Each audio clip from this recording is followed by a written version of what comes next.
Nuk duhet ndodhi. Shumë e thjeshtë. Nuk duhet ndodhi. Për ndryshe vështirësohen gjërat. Dhe s'kemi pse vështirësojmë një mundësi historike. Kjo është pak a shumë ajo që unë doja të teksoja. Natyrisht që deri në 11 maj do jenë gjitha mundësitë për të folur për të gjitha gjërat e tjera. Nesër ne kemi shpalosjen e Shqipërisë 2030 bashkë me gjithë grupin e deputetëve për t'i dhënë një perspektivë me piketat kryesore natyrisht, sepse ndryshe nga të tjerë që bëjmë programe elektorale, ne kemi një program që për çdo fush kemi një mal me strategji, me plan, me gjitha, kështu që është shumë masiv programi ynë, është program qeverisës, se ne qeverisët ne nuk kemi hajtë kapim në një gjë se s'kemi gjë në dorë dhe s'do na vi gjë në dorë dhe po i themi do i bëjmë pensionet 500 euro edhe do bëjmë naftën 5 cent. Këto i thot kur s'ka gjë në dorë edhe ja fut kote dhe pastaj as nuk e da provosh dot që e bënde apo se bënde, se nuk do fitoj dot, s'do ta ketë mundësinë ta tregoj, kështu që punë e madhe fort. Se kam tregu edhe në vend tjetër dhe këta më kujtojnë eksaktësisht kur në një ngushëllim me Fatosnano, kur i thot, ishte kryeministër, kur i thot njëri, zoti kryeministër, thot, s'keni gjë në vi, po nuk zgjidhet përfundimisht problemi i pronës. E drejti thot Fatosi, për keni ideti, shumë e thjeshta, merrni gjithëve dhe jepjeni atyre që e kanë pas pronarët e vjetër, gjithë tjerët të ndahet kjo muhabet. I tha Fatosi, kjo është shumë vizionare, tha, shumë e guximshme, tha, po këtë do ta zgjidhësh me Sabriun, tha, që s'ka gjë në dorë. E kishte fjalën për të ndjerën Sabri Goda. Me fjalë, hajde të 100% gjitha, po edhe Sabriu i shkreti ndëjtin kryet Partisë Republikane, nuk e di sa mandate fitoi me këtë teori, po pastaj iku në botën tjetër dhe nuk arriti dot ta provonte që mund ta zgjidhte këtë punë, se nuk i vinte gjë në dorë. Kështu që për t'ju dhënë një punë e në një rrogë, edhe për të pa cirk me këta që dalin edhe bëjnë propozime çuditshme, është me çu votën. Megjithatë ka lloj shihesh, lloj njerëzish punë atyre.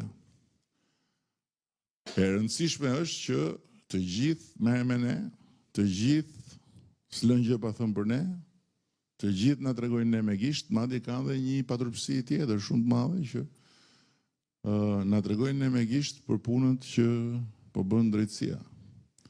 Na tregojnë ne me gisht pse disa ndër ne kanë probleme me drejtësinë.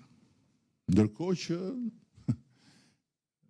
nëse kjo ditë erdhi sepse këtë ditë e sollëm ne. E solli vizioni, kurajoja, reforma jonë drejtësi, mbështetja jonë për institucionet e reja të drejtësisë dhe vendosmëria që lufta kundër korrupsionit të jetë totale, qoftë në parandalim, siç kemi bërë dhe siç po bëjmë reformat, gjë që e njohin të gjithë dhe që për cilën Bashkimi Evropian ka fituar një besim shumë të madh ke Shqipëria dhe thot tani ju duam të vini brenda, qoftë me goditjet që bën drejtësia. Ne dorëzum shpatën. Për herë të parë që nga 1912 pushteti politik s'ka shpatën që i takon të ta kishte drejtësia dhe për herë të parë ka drejtësia në dorë shpatën. Tani ne duhet të ulim kokën për këtë. Përkundër përtej të gjitha lajthitjeve, gabimeve, çuditërave që mund të ketë ky proces, në thelb ky është një proces historik i domosdoshëm, të cilin ne e kemi mbështetur dhe mbështesim deri në fund. Deri në fund. Ndërkohë që anët e tjera, ata që s'do kenë asnjëherë gjë në dorë, ata s'pakun e shohin si të vetmen shpresë që të kapin në një gjë, sepse ndryshe s'kan se si luftojnë fare me ne, shohin si aleat për të bërë politik opozitare. Dhe kjo është normale e puna tyre. Ndërkohë që bufi Kënetës bashkë me Kënetën thonë me 12 majnë do shkrim. Kështu që jemi ne garantët për këtë. Dhe do të jemi shumë krenar për këtë. Shumë krenar. Ne e kemi shumë të qartë vijën. Kush është këtu për qëllimin e përbashkët është i nderuar. Kush devion nga rruga për qëllimin e përbashkët dhe e përdor fuqinë që i jep populli përmes Partisë Socialiste për të bërë punë jo të ndershme mbas shpinës tonë, të shkoj atje ku ka vendin. Është shumë e thjeshtë, nuk ka asnjë gjë për të